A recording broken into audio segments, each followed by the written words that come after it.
Hello guys, कैसे हैं आप लोग। उम्मीद करते हैं कि आप लोग बहुत अच्छे होंगे। तो आज है वट सावित्री पूजा और हम तैयार होकर के जा रहे थे मम्मी के साथ। सुबह सुबह स्नान कर लिए थे और जा रहे थे पूजा करने के लिए। लगभग अभी बज रहा है सुबह का 5:30। सुबह हम लगभग 4 बजे उठे थे। उसके बाद 5:30 बजे तक पूजा करने के लिए निकल गए थे। और इस दिन पहने थे येलो कलर का साड़ी, क्योंकि कहा जाता है कि पूजा पाठ अगर होता है तो येलो और रेड साड़ी पहने तो ज़्यादा अच्छा रहता है। तो हम मम्मी किसी तरह वहाँ पे जगह देखे और हम अपना थाली वहाँ पे रख दिए। मम्मी भी जितना सामान लिए थे रख दिया और बहुत सारी लेडीज लोग पूजा कर रही थी। आज के दिन जितने भी सुहागिन महिलाएं होते हैं सभी वट वृक्ष का पूजा करते हैं अपने सुहाग की लंबी उम्र के लिए। कोई भी मंदिर होता है वहाँ पे तो नल लगा ही होता है ना गाइस। तो यहाँ पे भी एक नल लगा हुआ था, हनुमान जी का मंदिर था तो यहाँ पे नल लगा हुआ था। मम्मी बोले कि जाओ यहाँ वहां से जल लेकर के आओ, क्योंकि कोई भी पूजा जल के बिना तो अधूरा ही है। तो वहां से जाकर के जल ले लिए, क्योंकि कोई भी पूजा का शुरुआत जल से ही किया जाता है। पूजा शुरू करते हैं और यहाँ पे मम्मी बोले थे कि जाओ पत्ता लेकर के आओ, क्योंकि वट वृक्ष के पत्ता भी हम लोग का एक 16 श्रृंगार का एक ही रूप है। मतलब 16 श्रृंगार करते हैं तो उसमें भी एक श्रृंगार वट वृक्ष के पत्तों का भी होता है। तो वो हम लोग सर पे लगा करके पूजा करते हैं। और यहाँ पे सुबह का 5:30 भी बज रहा था, लेकिन गर्मी इतना ज्यादा काफी था, बहुत ज्यादा गर्मी था। यहाँ पे सभी लोग पूजा कर रहे थे। उसके बाद जितना भी पूजा पाठ था वो सब तो हम कर लिए थे। प्रसाद वगैरह और सारा जितना चढ़ाना था मम्मी जैसे जैसे बताते गए वैसे वैसे प्रसाद भी चढ़ाए। उसके बाद मम्मी बोले कि फेरा करना है। तो मौली धागा को ना वट वृक्ष में बांधा नहीं जाता है, बस उसमें फंसा दिया जाता है। उसके बाद उनका आपका इच्छा है 5 बार, 7 बार, 11 बार और ऐसे करके उनका परिक्रमा करना पड़ता है। और सभी लेडीज लोग जिनका जिनका जैसे जैसे पूजा होते जा रहा था वो लोग अपना पूजा करके हटते जा रहे थे। और फ्रेंड कुछ दिनों से तो वीडियो आ नहीं रहा था, और ना वीडियो आने का कुछ रीजन भी था, पर्सनल रीजन था। वो आप लोग के साथ मैं जरूर शेयर करूंगी, लेकिन वैसा अभी टाइम आया नहीं है। जब वो परफेक्ट टाइम आ जाएगा तो मैं आप लोग को बता दूंगी कि वीडियो कुछ दिनों से क्यों नहीं आ रहा था। और यहाँ पे मम्मी का भी फेरा कंप्लीट हो गया। और मैं चाहती हूँ कि मेरा लाइफ का जो अच्छा मेमोरीज है मैं अपना आप लोग के साथ शेयर करूं, और एक मेमोरीज मेरे पास सेव हो जाए। और फोन में क्या होता है ना कि धीरे धीरे वो डिलीट हो जाता है, और यूट्यूब के जरिए कि अच्छा अच्छा मेमोरीज में सेव करके अपने पास रख सकती हूँ।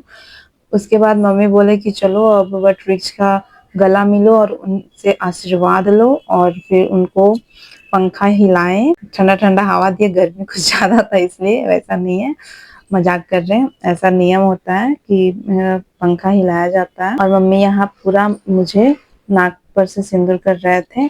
हम कोई भी पूजा करते हैं तो नाक से सिंदूर लगाते ही हैं, ऑरेंज कलर का। और मंगलसूत्र में और चूड़ी में मम्मी लगाए और मम्मी को भी हम लगा दिए। और फिर मंदिर जो था, मंदिर में पूजा पाठ कर लिए। उसके बाद हम लोग बैठ गए वट सावित्री का कथा सुनने के लिए कि कैसे कैसे क्या हुआ था। पूजा करने के बाद कथा सुनना बहुत जरूरी होता है। पंडित जी यहाँ पे पहले हम लोग का हाथ में मौली धागा बांधे, उसके बाद हाथ में अक्षत और चावल दिए, उसके बाद ही कथा शुरू किए। खाली हाथ में ही कथा सुनना चाहिए। यहाँ पे पंडित जी कथा सुना रहे हैं, तो आप लोग भी सुनिए। सत्यवान सावित्री, सावित्री के पिता अश्वपति मध्य प्रदेश का अधिपति थे। वो उमा शंकर शिव दुर्गा उपासक था। उनका कोई संतान नहीं था। कुछ दिन बाद शिव जी की कृपा से एक अति सुंदर कन्या उत्पन्न हुई। कन्या सत्यवादी बचपन से ही सुशील और पूजा पाठ में रुचि रखने लगी। कन्या के लक्षण देखकर राजा ने कन्या के नाम सावित्री रखा। बाप के राज में सावित्री बढ़ने लगी। सहेली के साथ रथ में वन गांव जहां मन वहीं घूमने जाती। बाप के राज में वन में कोई भय डर नहीं था। एक दिन वन में सावित्री घूमने गई। एकाएक उनका नजर जंगल में सत्यवान पर पड़ा। सत्यवान का रूप अति सुंदर था, मानो पूर्णिमा का चांद जैसा। वन में अनेक मुनि एक आश्रम था। नरेंद्र सूता जानने के लिए आश्रम गई और करपुट करके पूछी, हे मुनिवर, ये लड़का जो खेल रहा बच्चा के साथ और नाम है सत्यवान और पिता का नाम दुम्मतसेन, अवंतीपुर का राजा है। सूर्य वंश, जिस वंश में भगवान राम हुए। सावित्री घर आई और माता को बताई। हमने वन में अपना पति चुन लिया जंगल में। रानी ने राजा को बताई। राजा सुन के बड़ा दुखी हुए और चिंता में पड़ गई। पता नहीं लड़का कौन है, कैसा है। एकाएक एक दिन राजसभा में महामुनि नारद पहुंचे। राजा ने आसन दिए, प्रणाम किए। उसी समय सावित्री राजमहल की ओर जा पहुंची। मुनि ने पूछा, ये राजन, ये अति सुंदर कन्या किसकी है? राजा बोले, मुनिवर, एकमात्र कन्या हमारा है। मुनि ने पूछा, शादी दिए या नहीं? राजा बोले, शिशुमती, कम उम्र, अच्छा बुरा नहीं जानता, शादी नहीं दिए। पुत्री हमारा वन में पति चुन कर आया, आप बताइए हम क्या करें? मुनि पूछे, लड़का कौन है? राजा बोले, दुम्मतसेन का पुत्र सत्यवान। मुनि नाम सुनते ही सब कुछ जान गए। महर्षि नारद तीनों लोग जान गए और बोले, आपसे वंश ऊंचा है और राज भी बड़ा है और लड़का अति सुंदर है। जैसा आपका बेटी है, लड़का है वैसा ही है। सत्यवान का पिता चक्षु अंध है, पहले नहीं था, बात बंद हुआ। रानी पुत्र के साथ वन में रहता है, इसलिए वन में ब्राह्मण सबके साथ है। दूसरा, राजा ने राजपाट सब लूट लिया जब कमजोर हो गया। मुनि बोले, दूसरा पति चुने। सावित्री बोले, नहीं, चुन लिया तो चुन लिया। इसी तरह बात काटकूट होने लगा सावित्री की और मुनि में। राजा बोले, मुनिवर, आप क्यों ऐसा बार बार बोल रहे हैं? बेटी बोलता मुझसे करेंगे, आप मना कर रहे क्यों? मुनि बोले, राजन सत्यवान अल्पायु है। राजा बोले, कोई बाप जानबूझकर ऐसा नहीं करेगा, सावित्री की शादी और कहीं दीजिए, देंगे। मुनि और राजा में बातचीत हो रहा था। उसी समय सावित्री वहां पहुंची, मुनि को प्रणाम किया और कुछ बात तो सुन लिया। प्रणाम किया और बोली, मैं सत्यवान से शादी करूंगी, दूसरा किसी से नहीं। मुनि बोले, कन्या, ठेठ भाषा नहीं बोले तो समझेगा नहीं। बोला, कन्या अल्पायु, बोला समझ में नहीं आया। कन्या आज से ठीक 1 साल बाद सत्यवान मरेगा। अब तो समझ में आ जाएगा पूरा ठेठ भाषा। इसीलिए बार बार मैंने मना किया, आगे अपना मर्जी बोल के मुनिवर अंतर्धान हो गए। सावित्री जब नहीं मानी, बोला जो होगा, मन मंदिर में देवता बैठा लिए तो दूसरा देवता नहीं बैठाएंगे। मानी, वन से सत्यवान को लाए आए और विधि पूर्वक शादी करा दिए। सावित्री को लेकर सत्यवान वन चले गए। सावित्री को देखने मुनि पत्नी जितना ब्राह्मणी सब है सब पहुंची। सावित्री ने सबको प्रणाम किया, सबने बड़ा तारीफ की और आशीर्वाद दे के चले गए। सत्यवान का मरने के बाद वन में सावित्री के अलावा कोई नहीं जानता था। सावित्री जानता है, सत्यवान क्या जानेगा? बाप गर्म हुआ। वो दिन गिनने लगी, 1 दिन, 2 दिन, 1 मास, 2 मास, 6 मास, इसी तरह मृत्यु का दिन करीब आने लगा। जिस दिन साल पूरा हुआ, जिस दिन साल पूरा, 1 साल बोला ना, उस दिन क्या था? उस दिन जेठ महीना, जेठ महीना कृष्ण पक्ष चतुर्दशी तिथि था। सावित्री ने लक्ष्मी नारायण व्रत का उपवास रखा। सत्यवान फल फूल लकड़ी लाने के लिए माता पिता से वन जाने की अनुमति मांगी। राजा बोले, बेटा काल जाना, काहे कि बेला अधिक हो गया, थोड़ा बाद में बेला डूब जाएगा। आज बेला अधिक हो गया। सत्यवान बोले, आप लोग चिंता ना करें, हम गए और आए। सत्यवान माता पिता से विदाई लेकर वन की ओर चले। इतना ही में सावित्री आई और बोली, मैं भी आपके साथ वन जाऊंगी। पता नहीं मौत कहीं वही देश के लिए जंगल में मौत है। राजा रानी बोले, आप इस घर का नूतन वधू है, आपकी वन जाना उचित नहीं होगा। सावित्री बोली, मैंने आज लक्ष्मी नारायण का व्रत किया, नियम के अनुसार पति के साथ रहना चाहिए। लक्ष्मी नारायण जुदा नहीं होता। इतना बोलकर दोनों वन में प्रवेश कर गए। फल फूल लेने के बाद एक बट वृक्ष में ये बट वृक्ष है ना, लकड़ी लेने चढ़ गए सत्यवान। कुछ लकड़ी काटने के बाद बोले, सावित्री, चारों ओर अंधकार दिखाई दे रहा है। जब वहाँ मत करीब आ गया, 5 मिनट का खेला है ना। बोला, ना तो आप जल्दी नीचे आइए, थोड़ा सिर पीड़ा खत्म हो जाएगा, थोड़ा आराम कीजिए। इस जगह सावित्री का मुंडी रख लिया सत्यवान और सीधा हो गया और बस हमेशा के लिए सूत गए।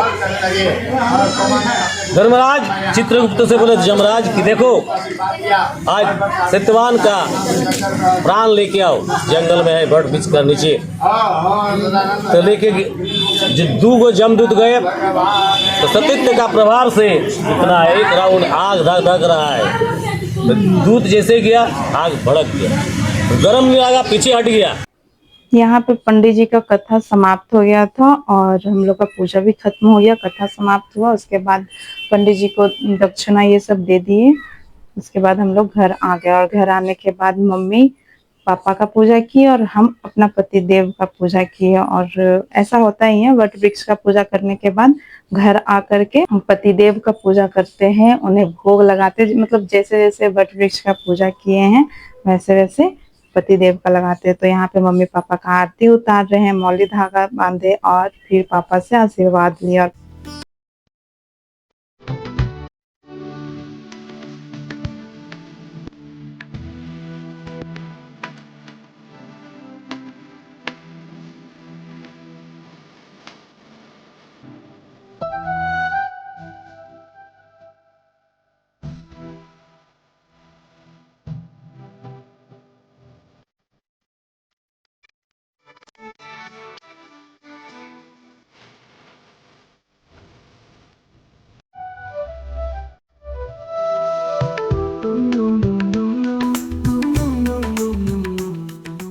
सुबह का टाइम तो था, मिश्रा जी भी रेडी हो गए थे अपना दुकान उकान खोलने के लिए। और यहाँ पे मिश्रा जी रेडी होकर के आए तो उनके लिए एक थाली लाए और एक पित्तल का लोटा था जिससे पूजा किए थे, वही लोटा में जल लेकर के आए और मिश्रा जी का पैर धोए। 2-3 बार धोना चाहिए पतिदेव का पैर, ताकि वो अपना कृपा मेरे पे बनाए रखे और मेरे साथ हमेशा ऐसे ही देते आए जैसे अभी दे रहे हैं हमारा साथ। और फिर नित्या देखिए यहाँ बीच में आ गई थी वाटरमेलन लेकर के, तो मिश्रा जी उसको साइड किए। और यहाँ पे मिश्रा जी क्या बोल रहे थे ना कि जो थाली में पानी है उसको पीने के लिए, तो हम मना कर रहे थे। यहाँ पे फिर मिश्रा जी का पैर अच्छे से पोंछ दिए क्योंकि भींगा हुआ था। नित्या देखिए बीच में बार बार आ जा रही थी, तो उसको फिर हम बोले कि नित्या बेटा साइड हो जा, तो फिर उसको साइड किए हम क्योंकि मम्मी बना रहे थे यहाँ पे वीडियो। और उसके बाद मिस्टर यहाँ पे बोले कि जो पानी है क्या करेगी, तो हम बोले क्या करेंगे फेंक देंगे, तो बोलते नहीं तुमको पीना, तो ले लीजिए पी गए। तो फिर यहाँ पे उनका आरती उतारे हम और अच्छा रोड़ी से उनका टीका किए।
पूजा खत्म होने के बाद बोले मिश्रा जी को चलिए थोड़ा सा फोटो शूट कर ले, फोटो वगैरह बना ले, रील्स वगैरह बना ले। तो पतिदेव आए थे मेरे साथ और ये हमेशा मेरे साथ देते हैं। हम मतलब हम चाहते हैं कि अब जितना भी मेरा आगे का लाइफ हो इन्हीं के साथ बीते। और तो फ्रेंड्स आज का ब्लॉग को यहीं तक रखते हैं और मिलते हैं नेक्स्ट ब्लॉग में, तब तक बाय बाय।